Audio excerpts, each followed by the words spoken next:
ये धरती हमारी कल्पनाओं से कहीं ज़्यादा रहस्यमयी है। इसे रहस्यमयी बनाने में कुछ बेहद प्राचीन मानवीय संरचनाओं का भी बड़ा हाथ है, जो हमारे लिए कई पहेलियाँ छोड़ गए हैं।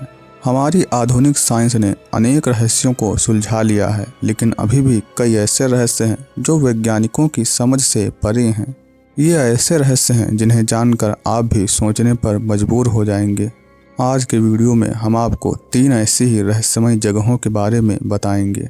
इन बेहद अद्भुत रहस्यों को पूरा समझने के लिए वीडियो को अंत तक जरूर देखें। अब आते हैं अपने रहस्यों पर। नंबर 1, टियोटिहुआकान का रहस्य। इस जगह को प्लेस ऑफ गॉड यानी कि भगवान की जगह भी कहा जाता है। ये शहर पिरामिडों का एक खंडहर है।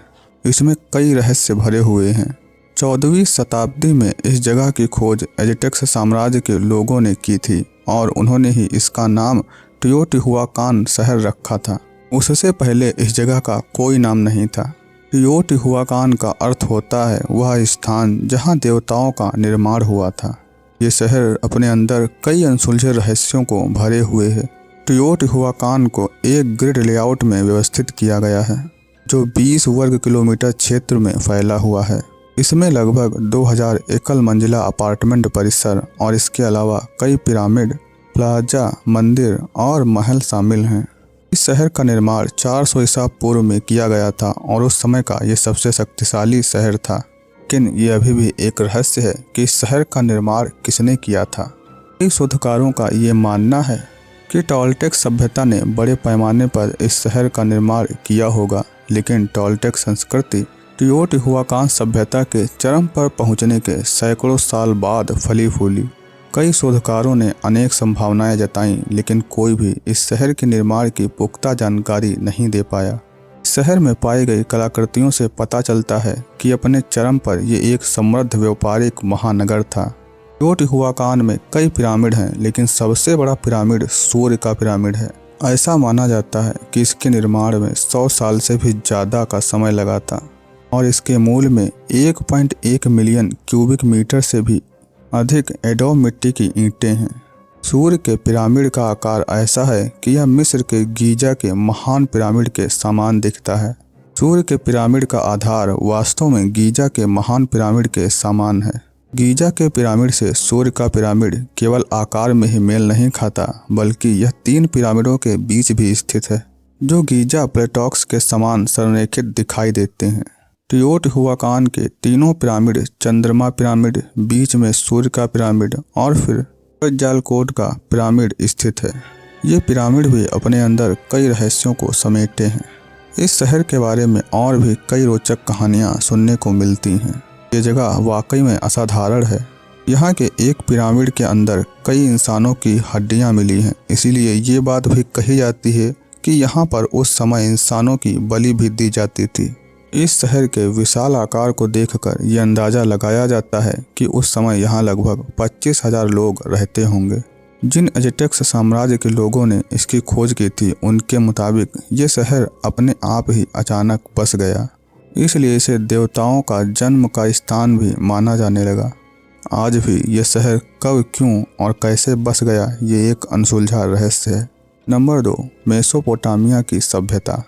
मेसोपोटामिया सभ्यता, जिसे सुमेरियन सभ्यता के नाम से भी जाना जाता है, ये अब तक मानव इतिहास में दर्ज सबसे प्राचीन सभ्यता है।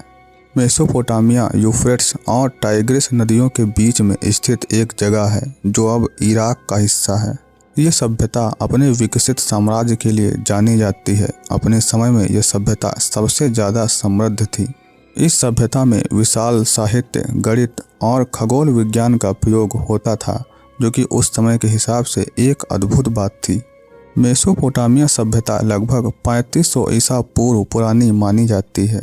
मेसोपोटामिया सभ्यता अपनी कई विशेष उपलब्धियों के लिए भी जानी जाती है। इस सभ्यता ने अपने समय के हिसाब से काफ़ी आगे की उपलब्धियां हासिल कर ली थीं। अब हम आपको मेसोपोटामिया सभ्यता की कुछ उपलब्धियों के बारे में बताते हैं। गणित के क्षेत्र में उन्होंने सबसे पहले 1 से 10 और 100 तक के चिन्हों की खोज कर ली थी। इन्होंने खगोल विज्ञान के क्षेत्र में भी उपलब्धियां हासिल की और बुध, शुक्र, मंगल, गुरु तथा शनि ग्रहों का पता लगा लिया था। उन्होंने आकाश के नक्षत्रों को 12 राशियों में बांटकर उनके नामकरण भी कर दिए थे। इतना ही नहीं, उन लोगों ने पंचांग का निर्माण भी कर लिया था और सूर्य ग्रहण तथा चंद्र ग्रहण होने के पीछे का कारण भी पता कर लिया था। समय को नापने के लिए उन्होंने धूप घड़ी और सूर्य घड़ी का भी आविष्कार कर लिया था। खाने पीने के क्षेत्र में भी इन्होंने काफ़ी विकास हासिल किया। मेसोपोटामिया के लोग अपने भोजन में गेहूं तथा जौ की रोटी, दूध, दही, मक्खन, फल आदि का प्रयोग करते थे और खजूर से आटा, चीनी तथा पीने के लिए शराब भी तैयार करते थे। वो लोग मांस मछली भी खाते थे। पहनने के कपड़ों में भी इन्होंने काफ़ी विकास किया। वो सूती, ऊनी तथा भेड़ की खाल से बने कपड़े पहनते थे। इस सभ्यता में घरों से गंदा पानी निकालने के लिए नालियाँ भी बनी थी, जो मोहनजोदड़ो और हड़प्पा सभ्यता के समान थी। इस सभ्यता में ही लेन देन और व्यापार के लिए सिक्कों और नाप तौल के लिए अनेक प्रकार के बांटों का आविष्कार हुआ। मेसोपोटामिया सभ्यता ने वैसे तो आधुनिक जगत में बहुत योगदान दिया है, लेकिन इस सभ्यता द्वारा दुनिया को दिया गया सबसे बड़ा तोहफा, या यूँ कहें कि सबसे बड़ी देन, कीलाक्षर लिपि है। इस लिपि में 250 से भी अधिक शब्द थे। लिखने के लिए नरम मिट्टी की तख्तियों पर सरकंडे की कलम का प्रयोग किया जाता था। इन सभी उपलब्धियों के सबूत खुदाई के दौरान मिले हैं। इनकी विकसित तकनीक का अंदाज़ा आप इस बात से लगाइए कि ये लोग रहने के लिए पक्की ईंटों से बने मकान का प्रयोग करते थे। ये ईंटें चिकनी मिट्टी की बनी होती थीं। Number 3, Delphi. डेल्फी ग्रीक देवता अपोलो को समर्पित एक प्राचीन धार्मिक स्थान था। ग्रीस में फोएक्स के क्षेत्र में कुरिन्थ की खाड़ी से लगभग 10 किलोमीटर की दूरी पर स्थित डेल्फी माउंट परनासस की 2 विशाल चट्टानों के बीच स्थित है। डेल्फी का मध्य और सबसे महत्वपूर्ण हिस्सा अपोलो का मंदिर था। डेल्फी में बस्तियां और कब्रिस्तान भी शामिल थे।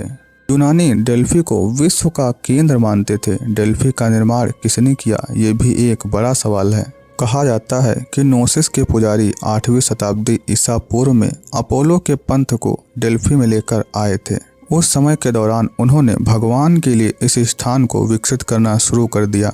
डेल्फी अपनी आकाशवाणी के लिए भी प्रसिद्ध था। 6ठी और 4थी शताब्दी ईसा पूर्व के बीच डेल्फी के आकाशवाणी की प्रतिष्ठा अपने चरम पर थी। उस समय डेल्फी एक शक्तिशाली इकाई बन गया। 3री शताब्दी ईसा पूर्व में इटालियनों ने डेल्फी पर विजय प्राप्त की और 100 वर्षों तक इस पर शासन किया। लेकिन फिर 191 ईसा पूर्व में रोमनों ने इटालियनों को बाहर निकालकर डेल्फी पर अपना राज कायम कर लिया। हालांकि डेल्फी कुछ रोमन सम्राटों के लिए सांस्कृतिक रूप से महत्वपूर्ण बना रहा। डेल्फी का एक प्रसिद्ध पौराणिक इतिहास रहा है। ग्रीक की पौराणिक कथाओं में डेल्फी को एक धार्मिक केंद्र माना गया है। डेल्फी का इतिहास बहुत पुराना है। इसमें की गई खोजों के मुताबिक ये पता चला कि इस क्षेत्र में एक कब्रिस्तान भी था। इतना ही नहीं, पुरातत्वविदों ने माउंट परनासस की एक गुफा कोरिकियन एंड्रोम में कलाकृतियों और अनुष्ठानों के सबूत भी खोजे हैं, जो कि नवपाषाण काल की हैं। डेल्फी पाइथियन खेलों का भी घर था, जो ओलंपिक के बाद ग्रीस में दूसरा सबसे महत्वपूर्ण खेल था।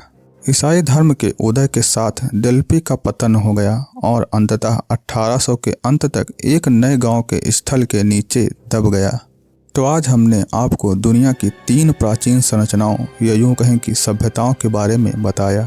ये सभ्यताएं आपकी सोच से कहीं ज़्यादा पुरानी थी, इसलिए इनके राज अभी भी सीमित मात्रा में ही पता चले हैं।